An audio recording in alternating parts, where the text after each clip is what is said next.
Guilty Gear Strive on the Nintendo Switch is finally getting the missing Season 4 DLC characters. This game released in January of this year. In short, Guilty Gear Strive released for the original Switch, and it was actually an extremely well-made port. It looks really good, it runs well, and perhaps most importantly is that it launched with rollback netcode. The expectation if this game ever got a Switch release was that it was going to have delay-based netcode, kind of like Dragon Ball FighterZ, but thankfully that was not the case. Players who bought Guilty Gear Strive on the Nintendo Switch also received Seasons 1 through 3 DLC totally for free, and on top of that, we also got Queen Dizzy for free. She was the first character of Season 4, and she was released for the Switch about a month after launch. Okay, so that's all well and good, but ever since February, we haven't really heard much of anything else. The rest of Season 4 released on the other consoles, but we didn't get even a peep about those characters coming to the Switch version. About 2 months ago, though, they updated us saying that they were aiming for a fall 2025 release for an update that's going to bring full parity to the Switch version.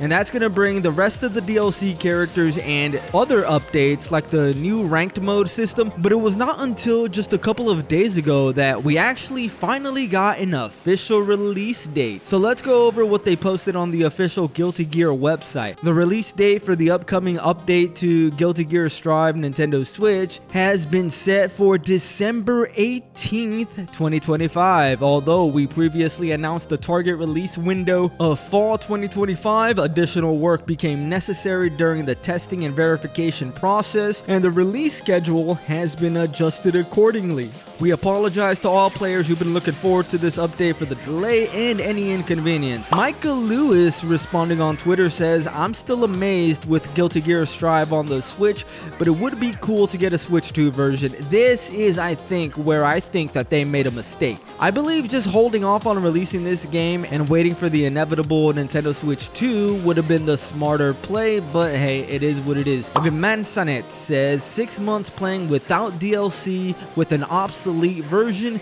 I hope the DLCs don't have to be paid for in this version. Well, they've not yet even been confirmed whether or not these characters are going to be free like Queen Dizzy was.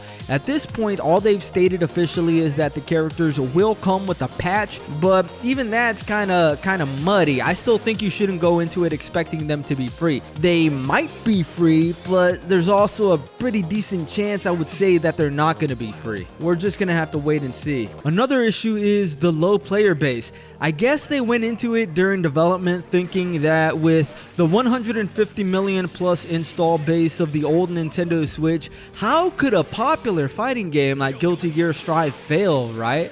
But if we look at the ranked mode lobbies here on the old Switch, this is me playing it right now.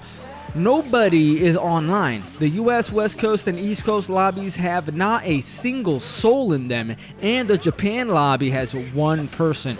So this is kind of why I think they should have just held off on this until the Switch 2 came out and then just released it with crossplay on the Nintendo Switch 2.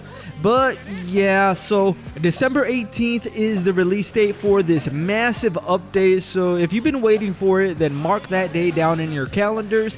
And hopefully with that update, they also announced something about a Nintendo Switch 2 upgrade edition. SwitchPlayed done.